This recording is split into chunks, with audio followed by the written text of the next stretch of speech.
Welcome to the Family Dynasty podcast, where legacy meets leadership. I'm your host, Matt Dewing, family guide, business advisor, and believer in generational purpose. Our aim is to inspire and equip you to lead your family so that together you will experience compounding wealth in all 7 capitals through the generations. Each week we uncover timeless wisdom, cultural dynamics, and practical tools to help you lead with vision, live with intentionality, and build a flourishing family that multiplies in impact. Let's get to work. The dynasty starts now.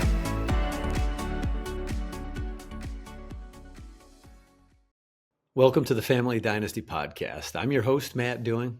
I just finished editing the episode you're about to hear, and I want to share a brief reflection before it begins.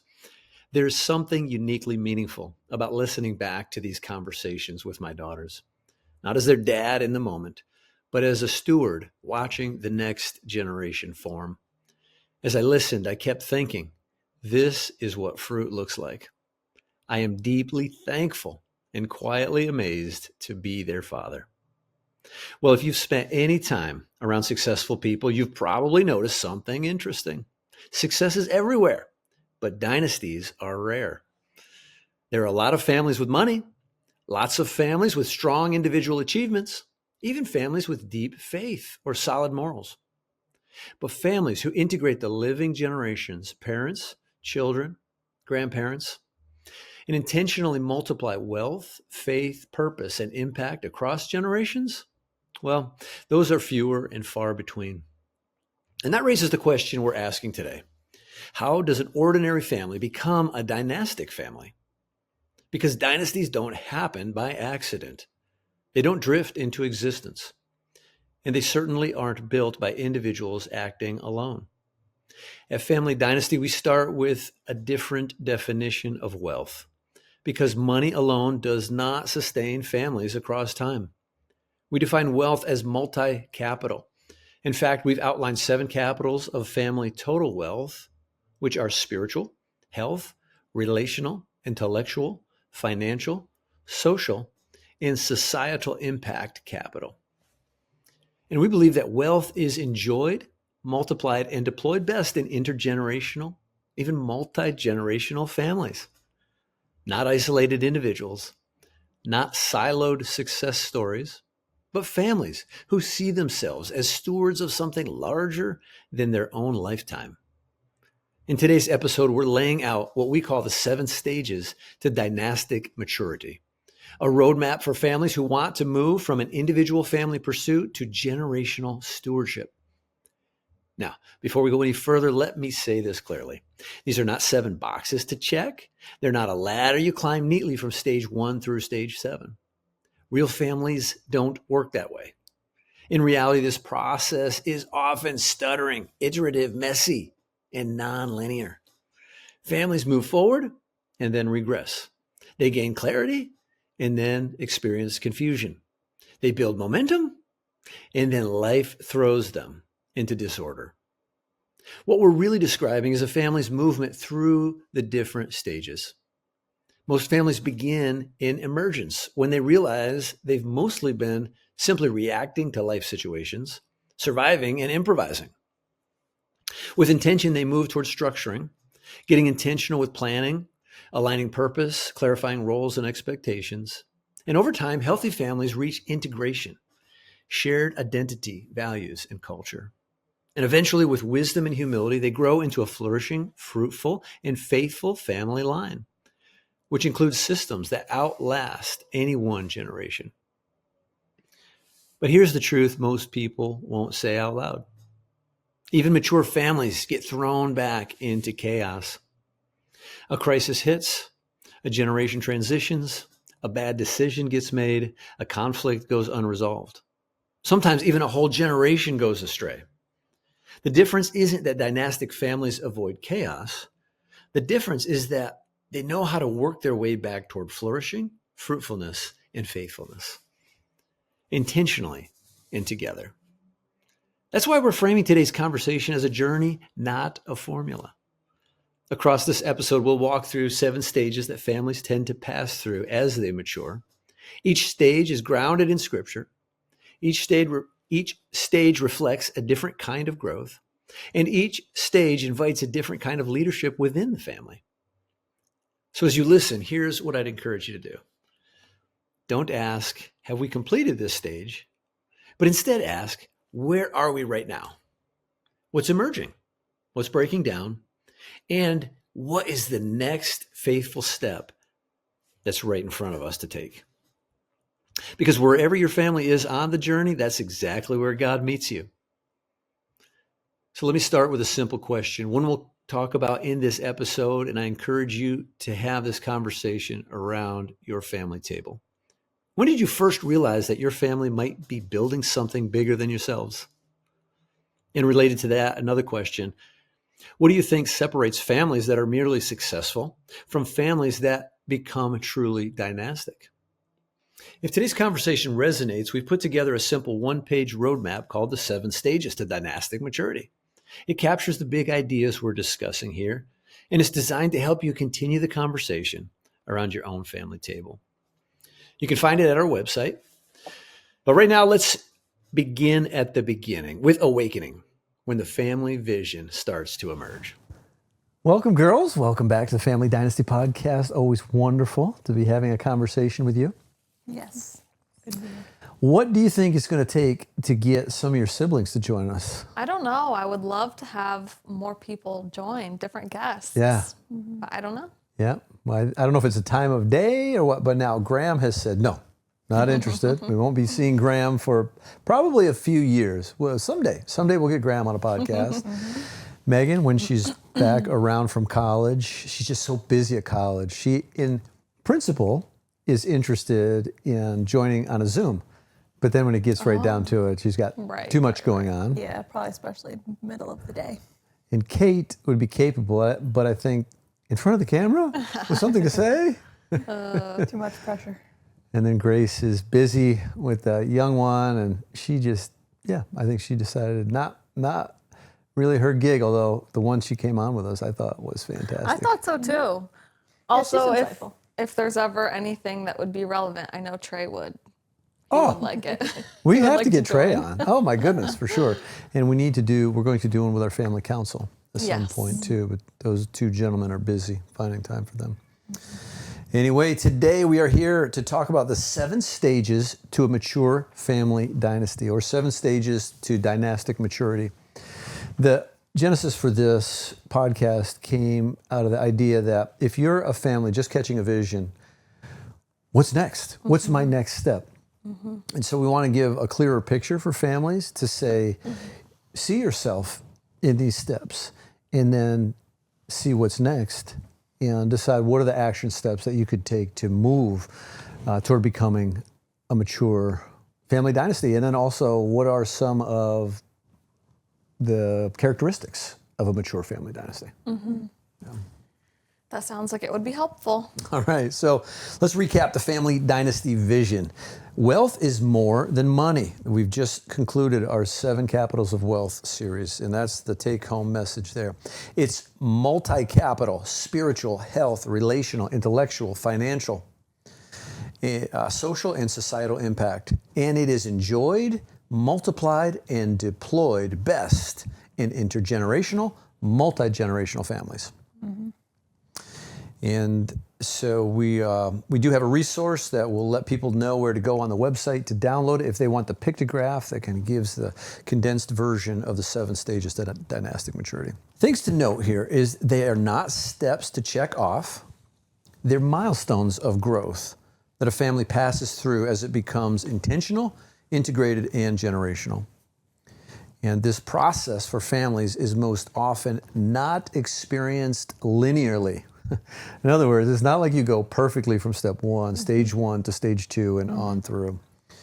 And some maybe need to be repeated more than once. That's right. Look, go back, recircle, reform. This is exactly what happens in reality, yes.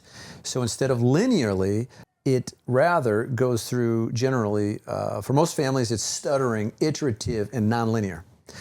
We are suggesting a family moves from a state of chaos through a state of coordination into a state of cohesion and continuity. The goal is, how do we get to where our family is experiencing continuity and a lot of family cohesion? But we often find ourselves thrown back into chaos along the way. Then we intentionally work our way back toward continuity.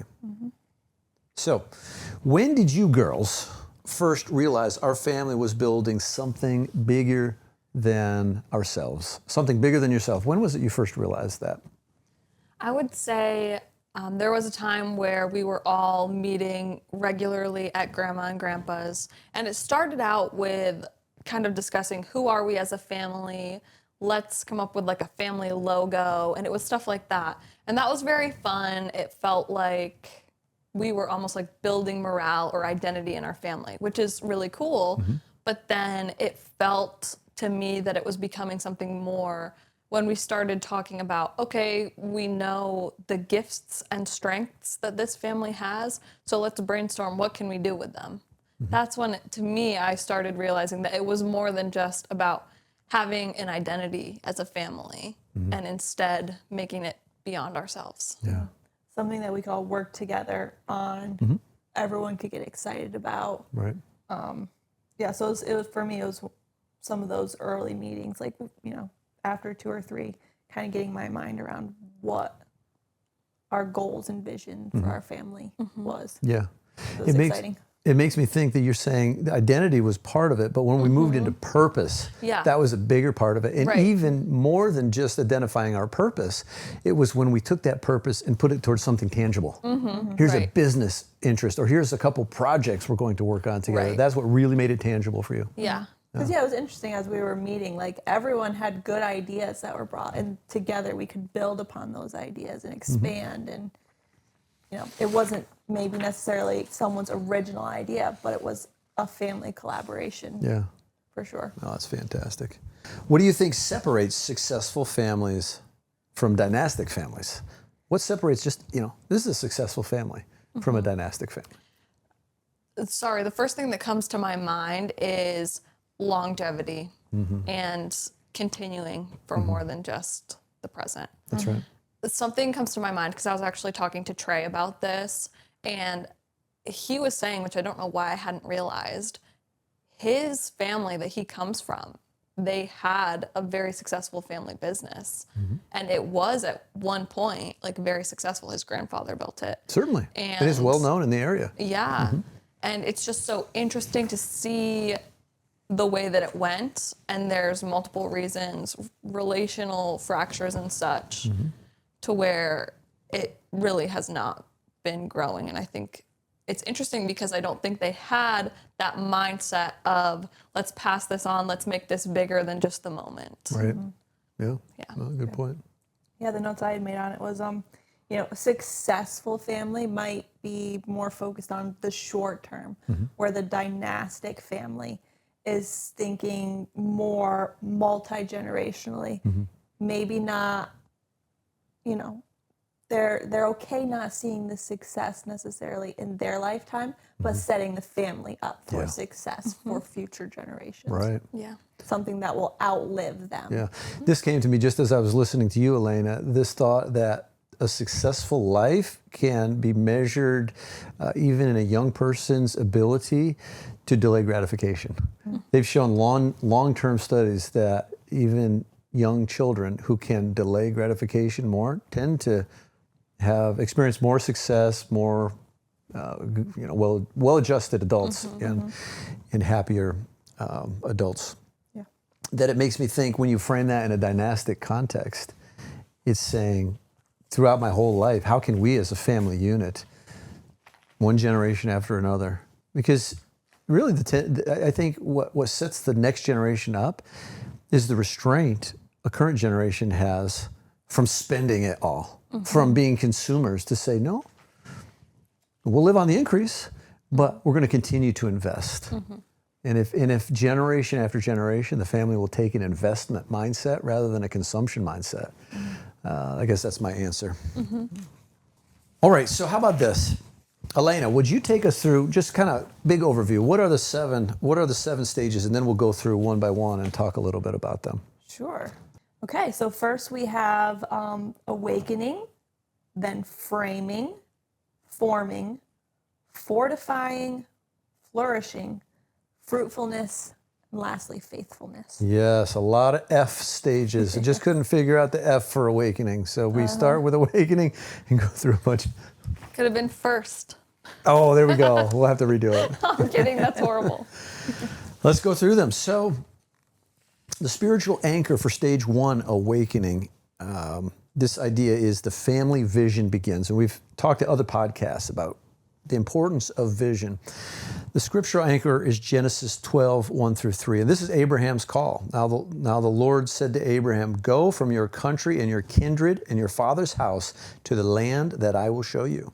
And I will make of you a great nation. And I will bless you and make your name great, so that you will be a blessing. I will bless those who bless you, and I will, and him who dishonors you, I will curse. And in you, all the families of the earth shall be blessed. So the theme here is that every dynasty begins with a spiritual awakening, the realization that our family has a God-given mandate. Mm-hmm. Yeah, so wasn't it you and Mom and Uncle Nate and Aunt Delphine were at some conference where you first kind of caught this vision? Yes. And then brought it back to the family. And so that was kind of like the awakening for our family. Right. And started having meetings, and everyone was, I would say, pretty quick to jump in and be excited about it. Yeah. Well, we were already on the journey. We were already having those meetings where we were talking about our family mission statement and purpose and these things. But catching the vision here from Sean when I went to that conference, it was different to a degree than what we were doing before. Mm-hmm. It brought a lot of missing pieces and things that had not even crossed our mind. Mm-hmm. But when we caught the link to the biblical mandate, we're like, whoa, what we were doing was very good, but this is in a way entirely different and more expansive. More to it. Yeah. What does it look like when a family wakes up to purpose? And kind of like what you just said, there's more to it. There is a purpose. I come back to this statement. This was someone Sean was working with, and this young man who had a wayward experience when he was in a meeting with Sean and his dad and talking about family purpose. He had an awakening, and he said, wow, this is what my generation needs. And he says, when my family has purpose, I have purpose, and it fills me with hope. Yeah.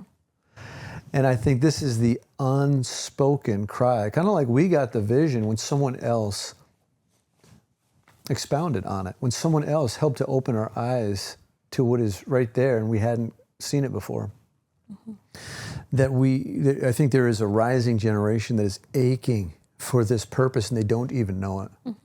So this is a big part of why we exist at Family Dynasties. We pray and we want to labor that God brings a great awakening across the Western world to families who are going to awaken to a purpose that they have yet not discerned or leaned into. Yeah. What role does faith play in the initial awakening of a family's vision?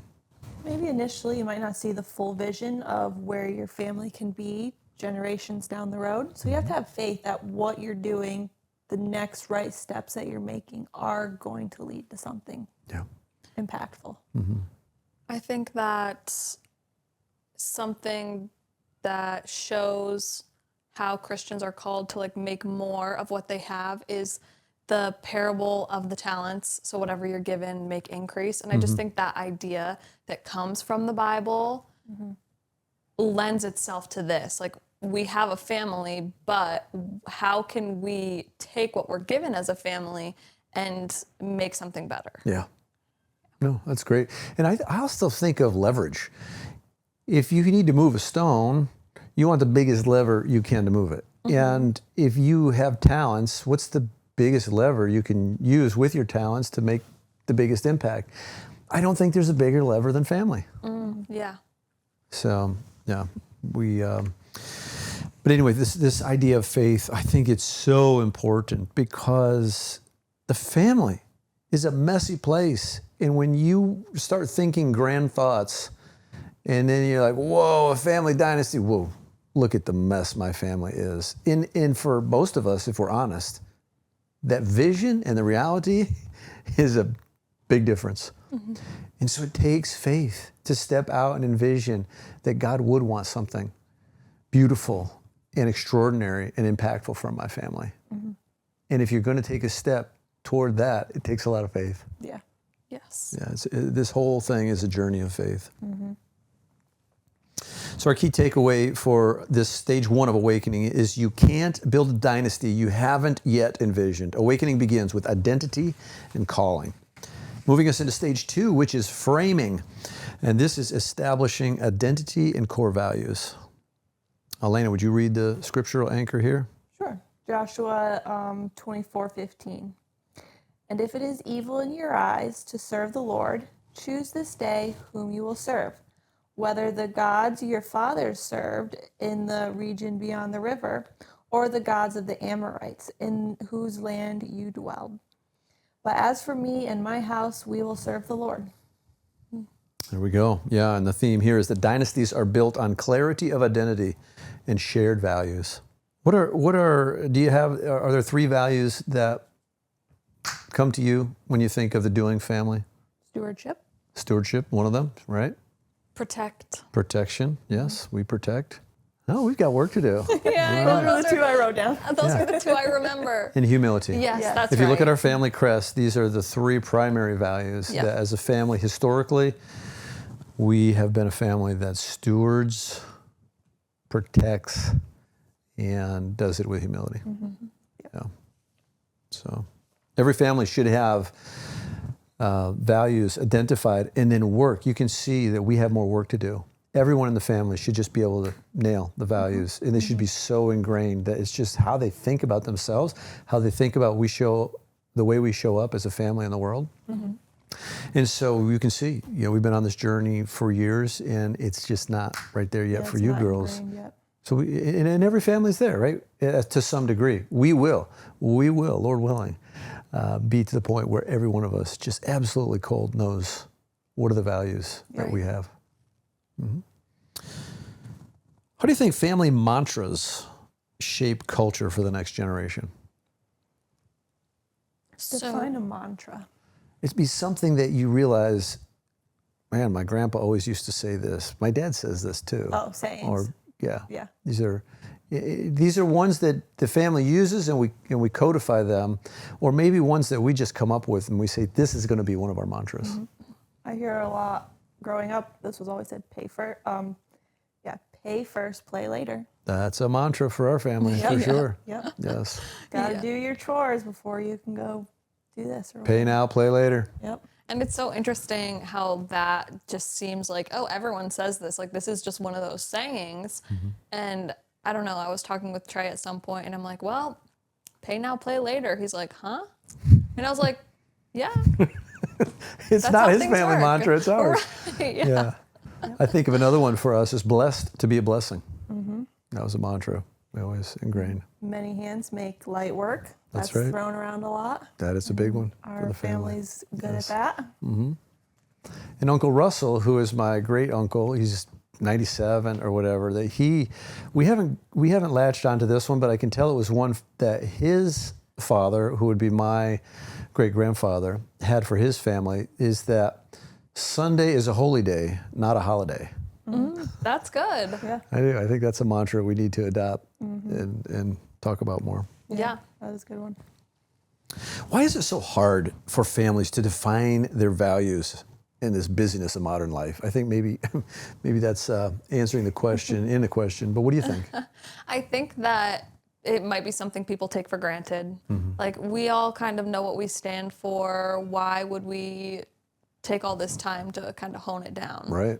But ultimately, I think for longevity, it's important because what you take for granted now, the next generation might not. Mm-hmm. Mm-hmm. That's right. Yeah. Yeah.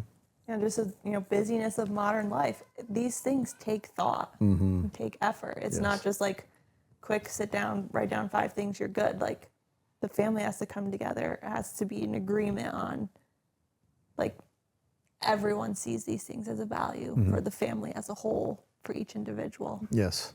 And those things, we spent a good couple family meetings working through that. Oh yeah, kind of more than a stuff. couple. And this is where I also think, you think of a family with a complex family enterprise. And if the leaders of the family are trying to do some estate planning and they start doing these kind of exercises in a vacuum, well, this is our family values. Like, let's say it's a husband and wife who, maybe they even have some dynastic intent, but they don't include the family in the conversations and they just come up with the family values. And then the family's like, huh, what?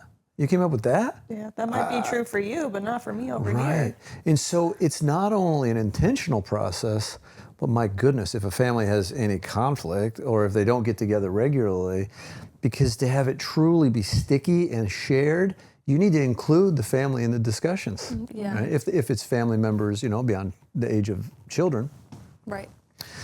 which puts a whole nother layer of complexity into it that is a roadblock. If people aren't absolutely convinced that defining these values to a degree where you're taking this esoteric world of lots of different wonderful virtues and saying, no, these are our primary virtues. Mm-hmm. Unless they're convinced that is a worthwhile and necessary exercise, there's so many roadblocks to doing it.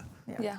Yeah, and so we want to challenge people that if you want to mature as a dynasty, you not only need to be awakened, but you need to do this next critical step of establishing your core values and your identity. That gives you something to center around and build upon. That's right. Yeah.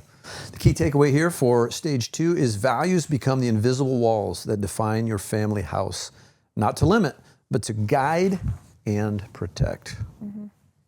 What's stage 3, Ellie? Forming, building family culture and rhythm. All right. Read the scriptural anchor. That is Deuteronomy 6:5-7. You shall love the Lord your God with all your heart and with all your soul and with all your might. And these words that I command you today shall be on your heart. You shall teach them diligently to your children. Yeah, when I think of the stage 3 forming, I think you are building your family culture. And when you want to condense, what do you want in a family culture? You want a family culture of love. And if every individual in the family is pursuing God with a love, with all of our heart, mind, soul, and strength, that's going to overflow into how we treat one another. Yeah. And how we live, not only within the family, but then together come together to love the world beyond the walls of our family. At this stage, does this include like coming up with traditions? Yes. And defining like how you want your meetings to be and such? That's what this is. This is, even before meetings and formalities, it is, what is your family traditions? What are your family rhythms? What do you celebrate? How do you go about? Is there something specific you do for graduations, for weddings, Right. For important events, for rites of passages, Okay. holidays? Yeah, I was going to mention that. Yeah, things that have probably been passed down through the generations. I think it's typical. I remember when. It'd be interesting. Do you have a story about this? When your mom and I were married, I had traditions around some holidays that we have to have this tradition. And then she would look at me like, why do we need that tradition? But we need this tradition, right? And there's this melding that goes on of bringing the best of what we both grew up in to make our own traditions. How are you guys doing with that in your families? I feel like Trey and I maybe haven't gotten fully there because without kids, it's something that we think about a little bit less, but it's going to be interesting how we do that now. But yeah, it has definitely been, each year it's just kind of been a conversation. I guess it's only been 2 years, but it's been a conversation like, what do we want to do this year? But we haven't really nailed down traditions that we want to stay strong in with our kids. Yeah, we're kind of in the same boat, I would say. Figured it out. Yeah. Still figuring out what works for our family. All right, there's certainly a lot bigger ones than this, but the one that I absolutely love, Mom has brought many good traditions into our family, but one I never even would have considered is Christmas Eve, the elves hiding package of pajamas under the pillow. Yeah. like, could you imagine our family without that tradition? Yeah. That is so important. We could never miss a Christmas without the elves putting. The new pair of jammies. Yeah, it's a big deal. Yep. And then some years going to the Christmas Eve service in our pajamas. Oh, When we yeah. were younger. Yeah. All right. So, key takeaway here is healthy culture builds continuity. Without rhythm and order, purpose fades in one generation. We want to have really form the family culture in ways that will pass on. Stage 4, fortifying. So we're moving from awakening, framing, forming into stage 4, which is now fortifying. Establishing dynastic governance and infrastructure. Our scriptural anchor here is 2 Samuel 7, 12, and 13. This is David's covenant. When your days are fulfilled and you lie down with your fathers, I will raise up your offspring after you, who shall come from your body, and I will establish his kingdom. He shall build a house for my name, and I will establish the throne of his kingdom forever. And of course, we know that scripture is speaking not only of Solomon who's coming, but also of Jesus. The theme for this stage 4 of fortifying is that healthy family dynasties build structure and systems that preserve and multiply family total wealth without exerting too much control. So with this, is this mostly talking about financial wealth, like structures for the finances? That's part of it, but no, Okay. I mean, this is where really a family would think about the value of taking the family total wealth audit and seeing where family members' perceptions are and trying to value their wealth in every one of the 7 capitals, and then coming up with a plan to say, as a family, we want to holistically grow all 7 capitals. Okay, And so what is our plan to grow spiritual capital, health capital, got it. relational capital, and so on? Okay, Yeah. that makes sense. It's interesting though, but I think without someone in their ear like us to say it's more important to frame all 7 capitals than just financial, that's where families generally go. Got it. Got it. What's the Okay. financial system? What's the investment plan? Okay. So this is bigger. It's bigger on all the fronts of. It is. And even more primary is the governance structure. How does the family, codifying and articulating, how is the family going to make decisions? When Like this a family happens, council That's or right. things like Exactly. Are you going to establish a family council? Are you going to, that. Have a democratic vote or whatever, just like That's right. having that system. Exactly. Okay. Right. How are decisions going to be made? What does the governance structure look like? So along these lines, why is it vital to train children in the understanding of how to manage money?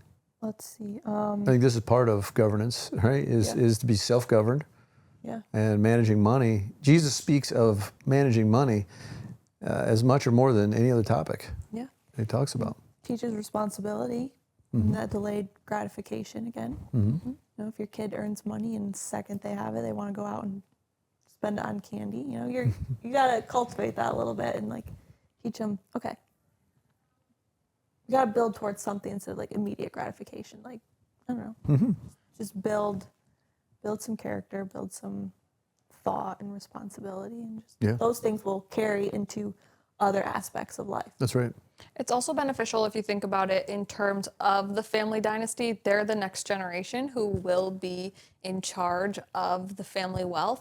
So it's even setting them up to be good stewards for that as well. Right. Yes, absolutely. Yeah, and I think the reality is a generous life is the happiest life. And so you want to train principles that you have to live within your means. You need to save for the rainy day, and you need to be generous now and set yourself up to be generous in the future.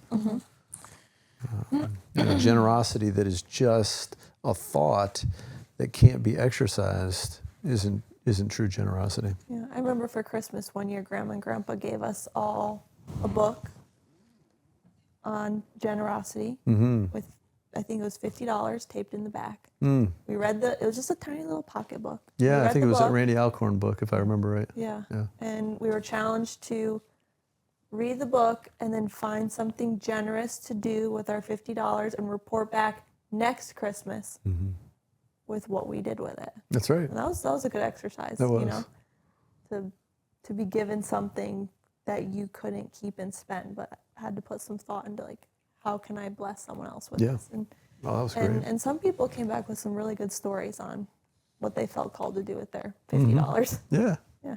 It was a cool exercise. That's a great tangible example of training your children with money, of one exercise that you can do. Yeah.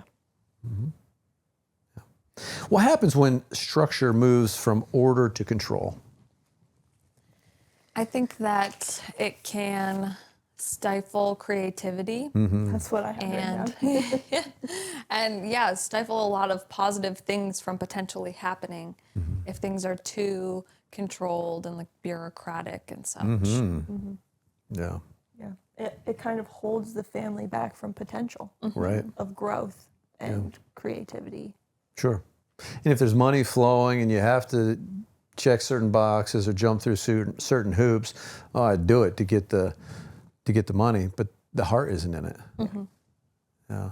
Yeah. If you want to keep the family still engaged in heart and soul and purpose, it cannot move to control. Here we want to introduce this theory of chaotic leadership. This understanding of chaotic leadership is very powerful. And the idea here is that in any organization, the way it tends to move naturally is just like water flows downstream, is that you move in a startup phase, which is very chaotic. If anybody's been in a startup or a young family, there's a lot of chaos going on. You're learning all the time. And so, because we don't like the state of chaos, we start to order things. We get organized. We want to create order. This is part of our mandate as humans, right? We make order out of chaos. Well, that's great. Okay, we're in an orderly state. And this is where we flourish. But then, where it tends to go, unless you're really intentional and mindful, is sometimes that order isn't enough. So let's control it, because even in the order, there's still a little bit of chaos. So let's move out of order into a state of control. And if you don't allow some kind of chaos back into the organization through innovation or new ideas, you are going to head toward hospice and death, whether it's a business, a family, system, or whatever. So this idea of chaotic leadership is recognizing you don't want to stay in chaos, you want to move to order, but do not advance to bureaucracy and control, or you will bring death to your family system or business. I think this is where the multi-generational thing can kind of be helpful, because maybe taking your family's business as an example, it was set up by the grandfather. He probably went through the chaos, the order, then he got into a state of control and maybe didn't introduce as much like new ways of innovation, which is now leading to death. But if you have like the multi-generational family thing, someone might set up some order, but then a new generation is coming in, which will lead to some chaos. Yeah. And new ideas and the younger- creativity. each and new generation coming in is introducing something new. Right. That's also why you have to have your core values set up to keep everything centered, to keep the new generation from going off track. Right. It's like here's the rails. Bounce around all you want in those rails. Just don't jump off the rails. Right. Yeah. It makes me think of when I was part of Vistage, my Vistage group. Many times I'd come back from those meetings and think, we spend 90% of the time, these guys, I think my Vistage group, it was all guys. I don't think we had any women CEOs. I don't know what Vistage is. So Vistage is a CEO roundtable, where you get together for a whole day once a month with other CEOs, and you're it's like a shared, it's almost like you're a board of directors for one another's businesses. You're problem solving together. Like a think tank. Like an AA for CEOs. There you go, AA for CEOs. But I'm telling you, I came away, it was a bunch of these younger guys who were coming up in their father's business who would spend the whole time saying, how do I get my father to move on this? Or how do I get my father to move out of the business so I can advance the business? Is what we ended up inevitably talking about a lot.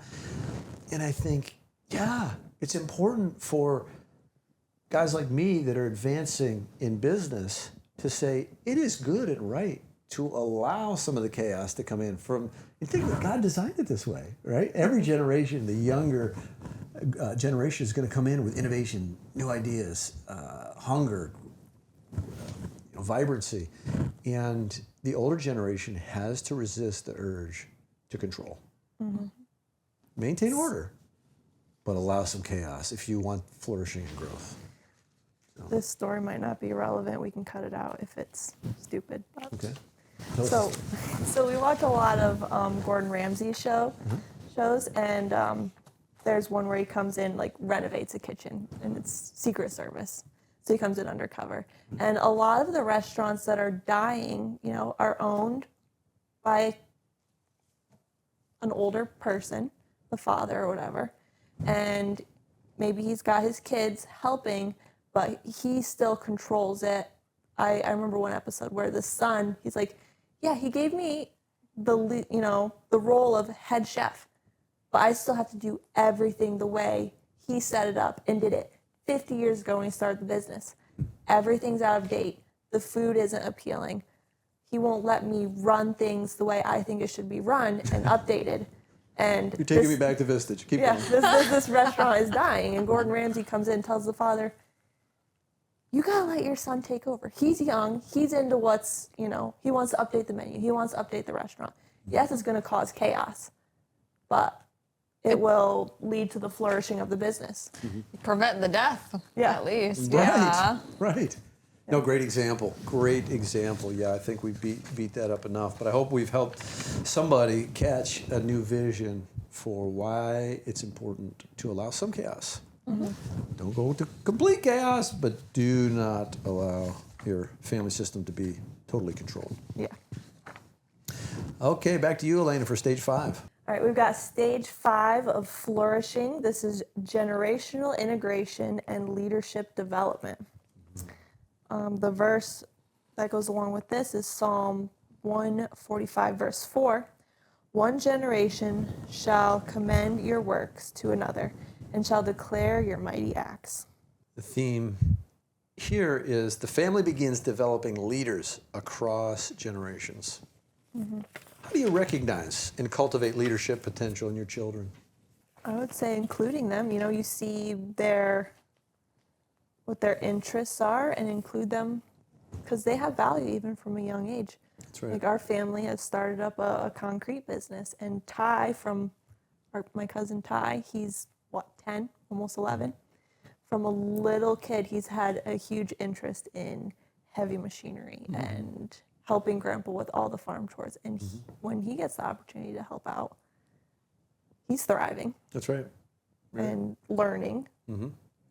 Yeah, and I mean, that's one thing I think since we've gone through this in frame more the family purpose, I have been in a way that I never would have felt comfortable before. Going to Ty and having that conversation, Ty, this is what it seems to me God has put in your life. Do you know that the family, because we're into real estate development, it would really be wonderful to have an excavator, heavy equipment operator in the family. And so I'm not saying this is the direction you need to go, but I want you to know that as you're discerning God's call on your life, this seems a natural fit for you, and it would be a great blessing to the family. I definitely think a big part of it is calling out when you see a strength in kids. Levi, our cousin, I was giving him drawing lessons, and he loves drawing structures and buildings, and he's very particular about it. I was like, Levi, you could be an architect. Like I could see you doing that. You have such a skill and attention to detail. And I don't know what he's gonna do, but he since then has told me multiple times, he's like, I want to be an architect. I think that would be so cool. You planted that seed that he might not have thought of on his own. And we need to have a feedback to the family leaders. I did not know that. But think about it. We're a real estate developing family. That serves the family's vision. Right. Yeah, we need to speak that into his life.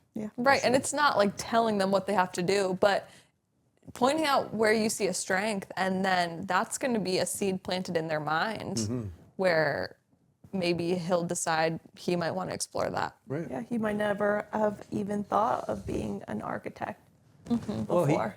he needs to do something before he becomes the governor. 'Cause that's what everybody calls him, the governor. Yeah. He loves relationships, building relationships, being the front man for the family. Yep. He's what, 14? He's got to be Around there. something like that. God bless Levi. How can failure and grace become part of leadership development? Learning from your mistakes, Yeah. and the family as a whole encouraging and building up people who may have made some mistakes. Yeah. Yeah. Family isn't going to thrive under proud and unforgiving. Or or like Right. shaming people Yes. for messing up, because that is going to not lead to this person wanting to continue leading and growing. Because all families are messy, starting businesses are messy. There's got to be, grace. in This all makes me circumstances. think, I have not done a good job in framing this for the family. I think back to when I was in business, I was very intentional in our culture to tell people, we expect you to fail. We're all leaders in this organization. We are growing leaders. And in that process, we will all fail. There is grace in your failures. There's not grace if you hide something. If you, try to hide your failure and don't come clean, there'll be repercussions there. But to fail and be transparent about it, there's a lot of grace there. Yeah. And we need to make sure we're intentionally developing that family culture, that we make space for experimentation and failure, and knowing that it's not going to be shamed, Yeah. Yeah. but it's part of growth. We learn our biggest lessons through failure. And who is successful that hasn't experienced failure? Nobody. All right, our key takeaway for stage 5, a flourishing dynasty doesn't just pass on assets, it passes on agency and leadership. Which I believe, Ellie, is your turn to talk about stage 6. Stage 6 is fruitfulness, expanding impact beyond the family. Our scriptural anchor is Judges 5:7, Deborah's song. They ceased to be until I arose. I, Deborah, arose as a mother of Israel. I love that verse. The theme is the dynasty begins bearing fruit for others, influencing community, church, and culture. Going back to that scriptural anchor, this is from Deborah's song, right? She's just talking about the villages. She's just declaring that when she exercised her agency to step up and lead in an area that was needed, things began to change. Society began to change. And here, as we're talking about moving beyond just a great experience within the family to fruitfulness, expanding beyond our family, it takes agency. It takes us saying, God has a plan for your family to move out together to impact the world. And it's going to be doing something different than you're doing now. Yeah. Understanding what your calling is and then moving forth with some kind of courage and boldness. What does fruitfulness look like for a family beyond its own members? It makes me think of the podcasts we did about societal impact. I think that it is giving and trying to grow the community outside of the family and making that richer because your family's part of it. Yeah. All right, so our key takeaway for stage 6 is true dynasties bless the nations. Wealth and wisdom become instruments of impact, not insulation. Bring us home with stage 7, Elena. When do we know we have arrived as a family dynasty? Faithfulness. We've got generational continuity and renewal. And the verse for that is the spiritual anchor, Genesis 22:17-18, Abraham's promise renewed. I will surely bless you, and I will surely multiply your offspring as the stars of heaven and as the sand that is on the seashore. And your offspring shall possess the gate of his enemy, and In your offspring shall all the nations of the earth be blessed, because you have obeyed my voice. There we go. So the theme here on faithfulness is mature families build renewal cycles, passing faith, story, and mission from generation to generation. How do families keep the flame alive across 3 to 4 generations? I definitely think, pinning down those core values and keep reminding yourself and the generations of those something to center around. Yes. Yeah, I feel that all these other stages lead up to this stage 7, because if you're building intentionally those values, you're creating leaders, you're encouraging the next generation, then you're passing all of that you've built down the line. And that will hopefully hold fast because of all the work that you've put into it. Yes. Yeah. I love the framing. I can't remember who taught this, but we caught this vision early on raising you guys. Is you're not just raising children, you're raising children who will raise children. And one of my favorite verses is 2 Timothy 2:2, where Paul instructs Timothy, entrust to faithful men who will be able to instruct others also. So it's not just this idea that we instruct you so that you have a good life. It's instructing your children in a way that expects them to instruct their children. And when they instruct their children, you're expecting you to instruct your children in a way that they're going to instruct their children. and it just continues on. Yep. Why must renewal and repentance be built into a dynasty's rhythm? That's going to create that longevity. I think that's with a lot of things, but if you, whether it be as a couple, whether it be as a family or as a dynasty, if you have rhythms of being able to come back together, rework things, talk about what's working, what's not working, then that is like healthy. That's going to create longevity, I guess. That's going to create room for growth. Yeah. Making things better. I remember going through an exercise of the kings of Israel, looking through the Bible, and having like the left column, bad king, the right column, good king. It's like bad king, bad king, bad king, good king, bad king, good king, bad king, right? And so we need, there's going to be times when things don't go perfectly, and we need to know what that center is so that we can come back. Yes. Those times of renewal and purpose. Now, here's a test. I maybe I'm wrong, but I would think as the family, we don't necessarily all of us know the values right there. But I think most of the family members have memorized the family mandate. I want to put you to the test. Can either of you say it? No. I know. I can't. I keep forgetting that I want to print it out and stick it on our fridge, and I keep forgetting. I have it in my purse. So never miss an opportunity to over-communicate. I'm going to tell you what it is. Yes. As a doing, we exist to steward and protect.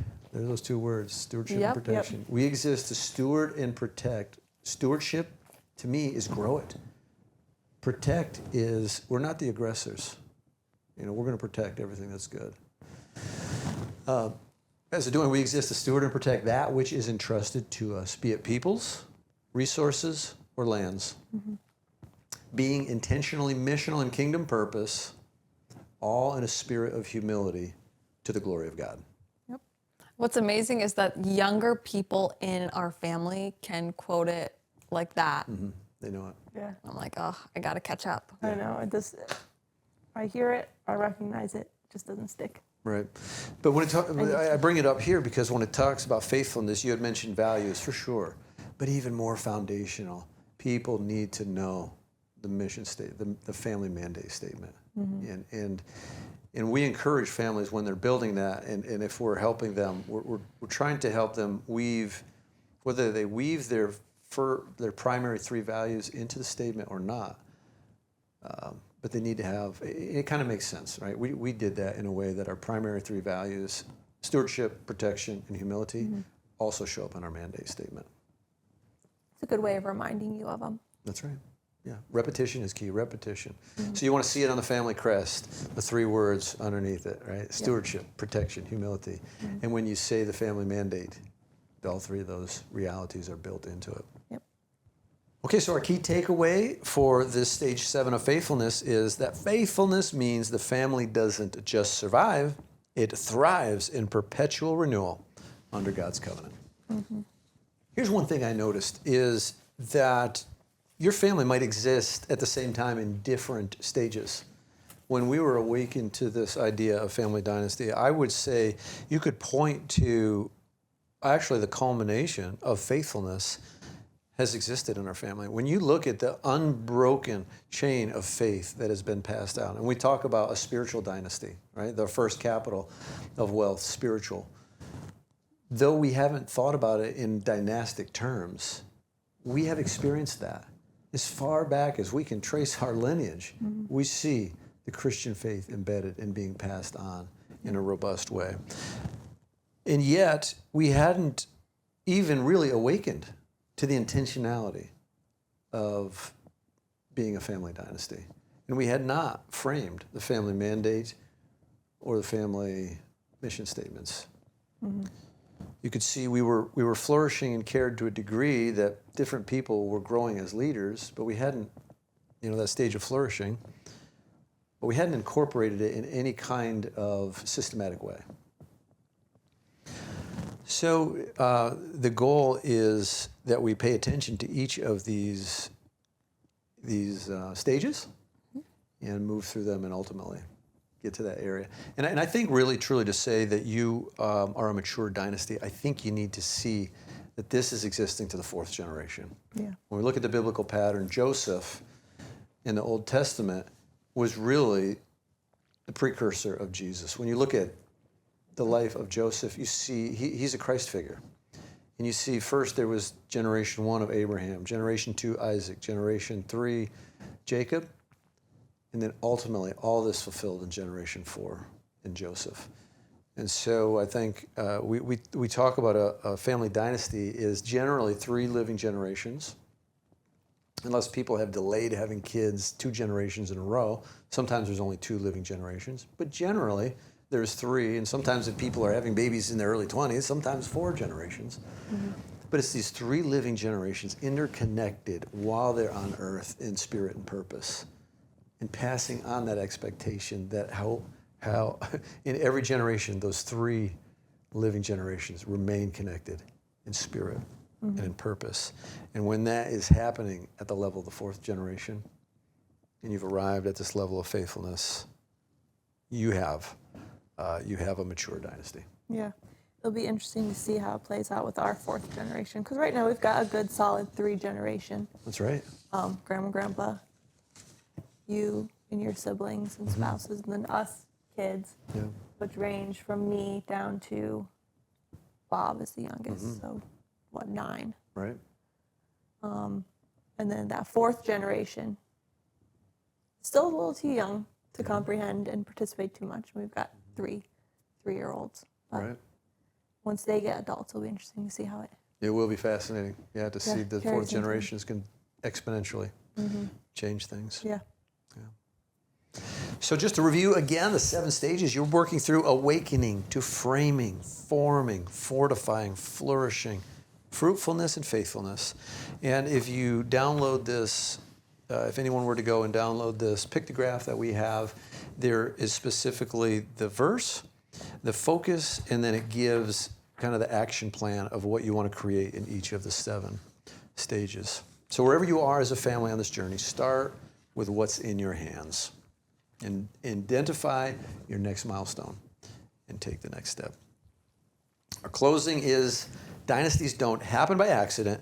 They are built by faithful families who choose covenant over convenience, purpose over passivity, and legacy over luxury.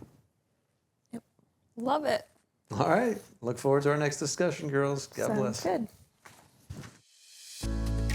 Thanks for joining us on the Family Dynasty Podcast, where legacy is built, not just inherited. If today's episode helped you lead your family with greater vision or purpose, share it with someone else who's building a legacy that lasts. And remember, you shall remember the Lord your God, for it is He who gives you the power to get wealth, that He may establish His covenant. Deuteronomy 8:18. Keep building with faith, leading with love, and living for impact. Your family is your greatest calling.